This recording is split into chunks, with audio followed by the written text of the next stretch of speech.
you have not created a username, you can go ahead and click the option to create a username. If you have, you can go ahead and click log in and just get yourself situated within Wikipedia, please.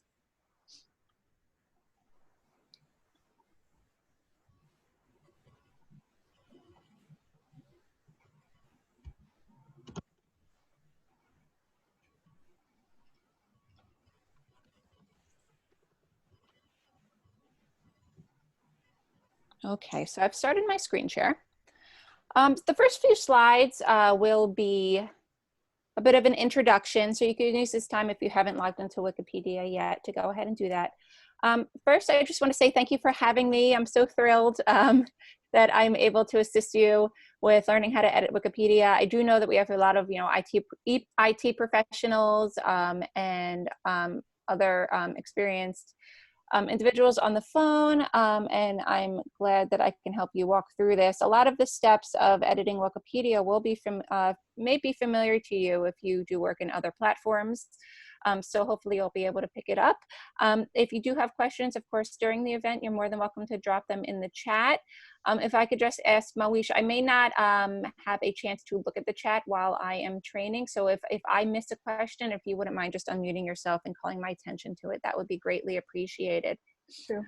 So the first thing I'm going to go over is who I am and my role within Wikipedia. So my name is Ariel Citrone. I am the Institutional Partnerships Manager for Wikimedia DC. Wikimedia DC is a nonprofit organization based here in the Washington, DC area. And what we do, in addition to training people how to edit Wikipedia, is we try to recruit or encourage Wikipedia editors to join us, specifically those that are interested in subject areas, ones that typically work at libraries or galleries, museums, scientific fields, really all across the board, to help us edit and create articles in Wikipedia and improve overall content across subject areas. Now, one of our main focuses, even here in the States, is to improve content and create content about women on Wikipedia. We will get to more about that in a moment, but women are truly underrepresented on Wikipedia. So I know that that's one of our major goals today, to help to improve that content. So as we go through, please keep that in mind. And hopefully we can all work together today and at a later time in the foreseeable future to help close what we call the Wikipedia gender gap. So briefly, you'll hear me use the phrases Wikimedia and Wikipedia. So I like to say Wikimedia is almost like the umbrella. It's the suite of projects. So we have Wikimedia, and then under the Wikimedia umbrella, there are projects such as Wikipedia, Wikimedia Commons, which is the photo repository for Wikipedia, Wikidata, which is the online database, and a number of others. Primarily, we will be training, however, within Wikipedia today. So you can expect to, in this presentation, gain an understanding of Wikipedia's pillars and policies, all the things that you need to keep in mind when editing or creating new articles. We will discuss how to do basic edits on Wikipedia articles, as well as how to create new articles. We will briefly discuss how to upload photos to Wikimedia Commons, which is Wikipedia's photo repository. And I should mention, all photos on Wikipedia must be in Wikimedia Commons first. So if you have a photo that you would like to share, it's important on a Wikipedia article. It's also important to know how to get it into Wikimedia Commons first. And backing up one point, it is sometimes a bit difficult for new editors to have the permissions needed to create new articles. You really just need to edit for 4 days or have 10 published edits in order to be given the permissions to create new articles. It really doesn't take that much time. If for any reason you would like to create new articles before you have your 4 days or 10 edits under your belt, please let me know and I can actually go behind the scenes and turn that restriction off. So as I previously mentioned, we will be working in English Wikipedia today. And if you go to Wikipedia, you can always log in or create an account on the top right of the page. And this, I'm going to drop the link in the chat once more, but there is something that we call, as I mentioned before, our Wiki event page. You can always get to it by going to Wikipedia and typing in this highlighted shortcut, WMDC Femonics 2020. I'll go ahead and drop a direct link to it, and I'll show you exactly what the page will look like.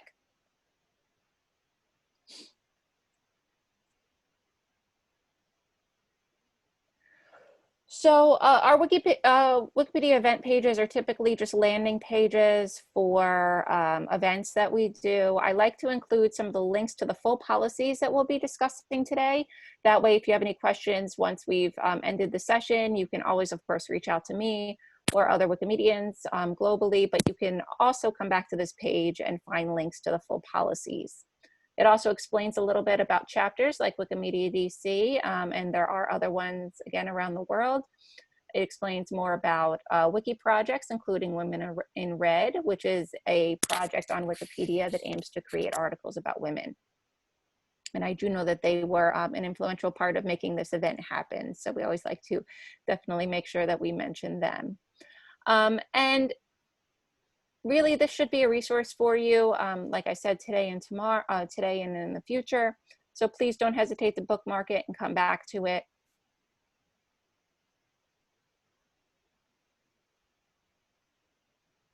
Okay, so a bit of background information about Wikipedia. What exactly is it anyway? I know that millions of people use Wikipedia every day. Some people use it casually. Some people use it in their professional settings and beyond, or for personal reasons. We always like to go over a bit of background because sometimes we don't think about what exactly is this thing that we're using all the time. So Wikipedia is an online, free web-based encyclopedia based on the model of openly editable content. So of course that means that anybody can edit it, anybody can use it with an internet connection. It's the largest and most popular general reference work on the internet. And it is supported by the Wikimedia Foundation, which is a nonprofit organization in San Francisco.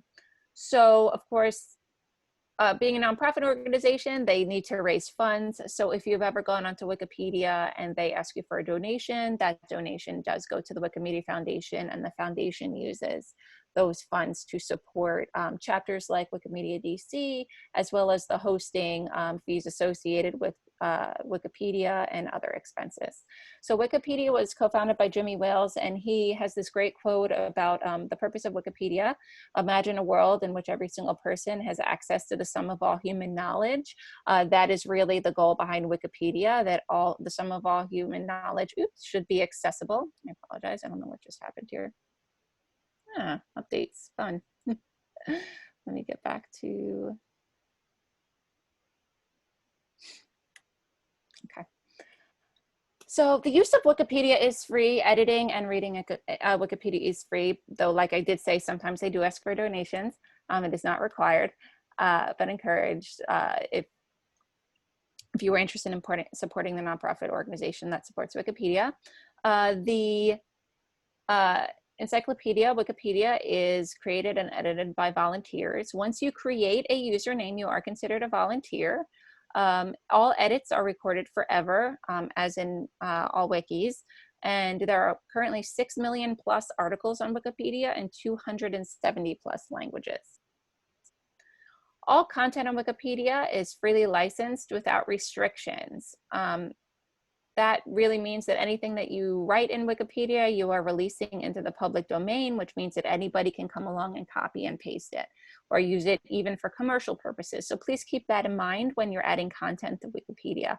This, of course, does apply to photos as well. You want to make sure that you own the photos that you're uploading and that you are okay with releasing the rights.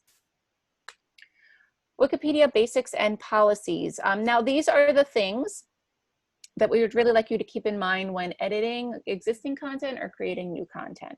So again, a bit of background. I know we have some IT and communications professionals on the line. So I know most of us know that a wiki is a website that anyone can edit at any time. The edits are meant to be quick. Again, all versions are remembered forever, and there are typically hyperlinks between pages.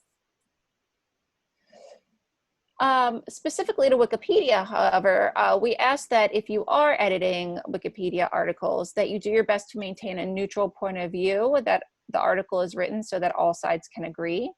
When creating new articles, you want to make sure that the topic of your article is notable enough to have a Wikipedia article. This is one of the most important and common questions that we get. How do I know that the subject I'm writing about is important enough to have a Wikipedia article? Because unlike social media, Wikipedia articles don't exist for everybody, or aren't accessible for everyone to create for themselves or for people that aren't notable. So if you can find 3 independent, high quality sources that discuss, for example, we'll use a person, that discuss that person's notability or contributions to science or any field, if you can find 3 independent sources that support that person's significance, then that person is most likely notable enough to have a Wikipedia article. Now, what qualifies as a verifiable significant source? Typically, we recommend newspaper sources, any sort of print materials, books, academic journals. I always tell people, use your best judgment. Just do your best to find high quality sources that you would trust. In many cases, government websites are okay. University materials, things that come out of academia are okay. One of the things that I do caution is many blogs are okay to cite, but you want to make sure that you consider the source. If it's just sort of a hobby blog and not necessarily a well-known, highly respected source, you want to make sure that you stay away from citing those, but some blogs are okay. Again, just try to use your best judgment. No original research refers to the type of content that you're adding and what you are citing again. So you want to make sure that when you are adding content and citing your sources, that you are using secondary sources. So things that are already out there that are published about the topic. You're not going and finding original letters or documents or things and citing those. Instead, you are citing things that are already published by somebody who has done the research. Assume good faith. There is a way to communicate with other editors on Wikipedia. So we always ask that people, if you ever want to discuss an edit somebody else has made, or they are trying to discuss an edit with you that you have made, please do your best to just assume good faith. Sometimes it's easy to forget this on the internet, but ideally, we'll all try to keep in mind that we're ultimately trying to improve the world's largest online encyclopedia together. If you do, however, ever feel unsafe on Wikipedia, if somebody contacts you and makes you feel threatened or unsafe or overall uncomfortable, on that Wiki event page that I previously shared, there is a link to something called the Safe Space Policy. It's a way to contact folks within the Wikimedia community and let them know that you've had an incident, and they will help you to report it and have the editor who made you feel uncomfortable blocked and so forth. So please, if that ever happens to you, visit the event page and select the hyperlink for the Safe Space Policy, and you can learn more on how to deal with that. Lastly, on the basic policies is conflicts of interest. So you want to, I like to say, love, blood, or money. You want to stay away from editing articles about yourself. You want to stay away from editing articles about people you're in a close relationship with, and you want to stay away from editing articles that are about somebody you are closely related to. That just helps us maintain the neutral tone of Wikipedia. Now, lastly, if you're editing an article about an organization or institution, you want to make sure that you are not editing an article about your employer or somebody who you employ. So Wikipedia's gender gap